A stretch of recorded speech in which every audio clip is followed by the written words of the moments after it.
امام علی نے فرمایا تھا، کل میں نے حدیث آپ کی خدمت میں ایک حصہ اس کا باقی رہ گیا تھا، کہ عبادتیں 3 طرح کی ہیں. ایک تاجر کی عبادت ہے، اس کو فائدہ چاہیے. ایک خوف کی عبادت ہے، جہنم کے خوف سے عبادت کرتا ہے، کو ڈر لگتا ہے، کسی کو خوف آتا ہے کہ بھئی مرنے کے بعد کیا ہوگا، قبر میں کیا ہوگا. اب یہ بھی اچھی چیز ہے اگر انسان اس سے بھی عبادت کرتا ہے. تاجر کی عبادت بھی بری نہیں ہے، مطلب میں کروں گا پروردگار مجھے کیا ملے گا، خوب ٹھیک ہے، بری نہیں ہے، اس میں کیا ہو حرج ہے، عبادت ہے وہ بھی. لیکن مولا فرماتے ہیں تیسری ٹائپ بھی ہے اس کی.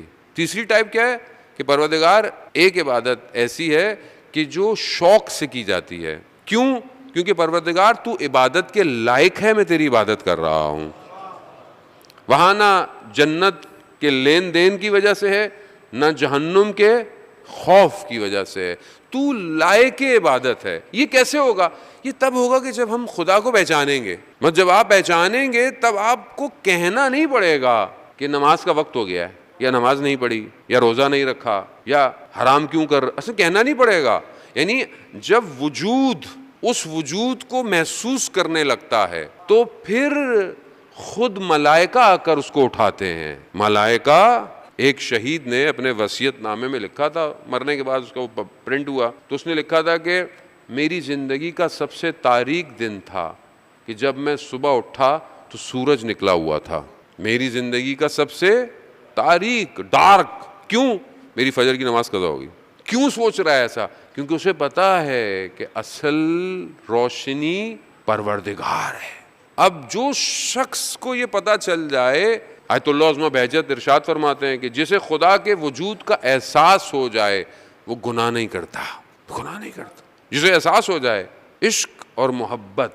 کیا کہا پروردگار نے؟ موسیٰ القیت علیک، ہم نے اپنی محبت کو تمہارے اوپر عکس ڈالا، ریفلیکشن کی ہے.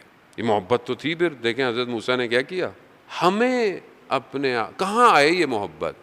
کہاں آئے؟ ہمارے اوپر بھی تو آئے تاکہ ہمیں کہنا نہ پڑے. ہم بھی اس کی بارگاہ میں کھڑے ہوں تو پھر کھڑے ہوں تو ایسے کھڑے ہوں کہ پھر کوئی چیز ہمیں غافل نہ کر سکے. کیسے کریں ہم؟ کیا کریں؟ کچھ ایسا عزیزان محترم، بہت ساری چیزیں ہیں.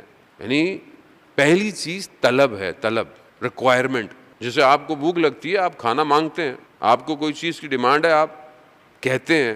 خدا کی بارگاہ میں بھی طلب کرنا چاہیے.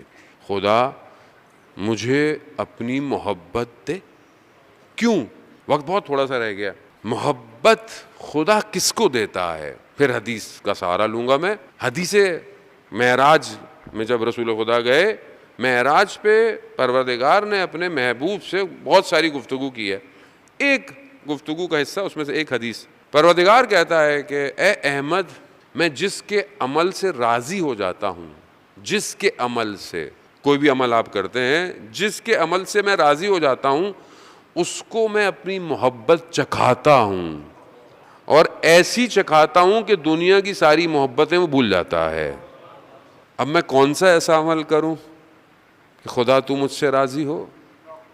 تو اب یہ میں اور آپ ڈیفائن نہیں کر سکتے. یہ تو عمل پر ہے. عمل کیے چلے جائیں، کیے چلے جائیں، کوئی بھی عمل پسند آ جائے گا. ہو سکتا ہے کوئی چھوٹا سا عمل ہو سکتا ہے کوئی بڑا سا عمل. دیکھیں، جو کچھ کرنا چاہتا ہے نا زندگی میں، مثال کے طور پر اسپورٹس مین ہے، وہ یہ نہیں کرتا کہ مجھے پہلے سلیکٹ کرو پھر میں اپنے اندر پریکٹس کروں گا پھر میں بنوں گا. وہ یہ نہیں کہتا، وہ پریکٹس کرتا رہتا ہے. جس نے میراتھن میں حصہ لینا ہے نا، وہ روز دوڑتا ہے، اور وہ روز دوڑتا ہے، وہ دوڑتا رہتا ہے. وہی نہیں 1 سال بعد یا 6 مہینے بعد کمپٹیشن ہے تو وہ کہاں سے دوڑے گا؟ وہ جو پہلے سے تیار ہوتا ہے. دنیا کے کیمرے بھی اسی کو پکڑتے ہیں. یہ نہیں سوچتے کہ بھائی ابھی مجھے کوئی کیمرہ دیکھ ہی نہیں رہا، مجھے کوئی سلیکٹ ہی نہیں کر رہا، کیوں سلیکٹ کرے؟ آپ کے اندر ہے کیا بھائی؟ نہیں، میں تو ایک آدمی محنت کر رہا ہے، صبح جاتا ہے، جاگنگ کرتا ہے، ایکسرسائز کرتا ہے، ٹورنامنٹ میں پریکٹس کرتا ہے، ٹیچر لیا ہوا ہے، ٹرینر لیا ہوا ہے، میچ میں بیٹھا ہوا ہے، لیب میں بیٹھا ہوا ہے، کمپیوٹر کے کورس کوڈنگ کر رہا ہے، سیکھ رہا ہے، ایک قابل کر اپنی پروفائل بناتا ہے، پھر آن لائن کلک کیا جاتا ہے، ہاں یہ پروجیکٹ آپ نے کرنا ہے. جیسے ہمارے مومن دوست بہت، کل میں نے ان سے ملاقات کی جنہوں نے یہ ڈیزائن کیا امام بارگاہ. ظاہر ہے انہوں نے پہلے کچھ کیا ہوا ہوگا تو اللہ نے ان کو یہ توفیق دی کہ ہم تمہارا انتخاب کرتے ہیں مسجد کا. اللہ نے انتخاب کیا نا. آرکیٹیکٹر تو بہت سارے ہوں گے، ایسی جگہ جہاں نماز پڑھائی جائے گی, عبادت کی جائے گی, آپ سوچ رہے ہیں ریفلیکشن اس کام کی عالم تجرد میں جا رہی ہے. یہ کیسے سلیکٹ ہوگا؟ اس کا مطلب ہے کہ میں کچھ کروں, کچھ بھی کروں, کوئی بھی عمل کروں, عمل میں خدا کی بارگاہ میں فجر سے پہلے کھڑا ہو جاؤں. کس وجہ سے؟ خدا میرا انتخاب کر لے, خدا اپنی محبت کو میرے اوپر ڈال دے. اب اتنے سارے لوگ ہیں, خدا, اب آپ بولیں گے یہ تو خدا کی مرضی ہے. دیکھیں خدا قرآن میں کیا کہتا ہے؟ خدا جسے چاہتا ہے اسے ہدایت. تو اب آپ بولیں یہ تو بھائی خدا کی مرضی ہے, خدا جسے چاہتا ہے. میرا کیا قصور ہے مولانا صاحب؟ مجھے خدا چاہ ہی نہیں رہا. مثلا بعض لوگ کہتے ہیں نا ہمیں تو خدا چاہ ہی نہیں رہا, ہمیں تو مولا بلا ہی نہیں رہے. بھائی آپ نے کوشش کی آپ کو مولا زیارت پہ بلائیں؟ کچھ تو کرے نا, مطلب کچھ تو کرے آدمی. تو دیکھیں یہ جو علامہ طباطبائی نے اس آیت کے ذیل میں بیان کیا, یہ جو خدا کی چاہت ہے یہ حکم ثانوی ہے, یعنی سیکنڈ حکم ہے. پہلا کیا ہے؟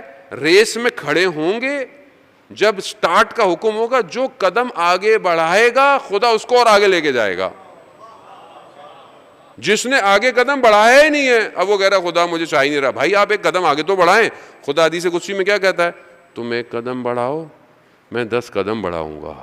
تو یہاں یہ چاہت ایسی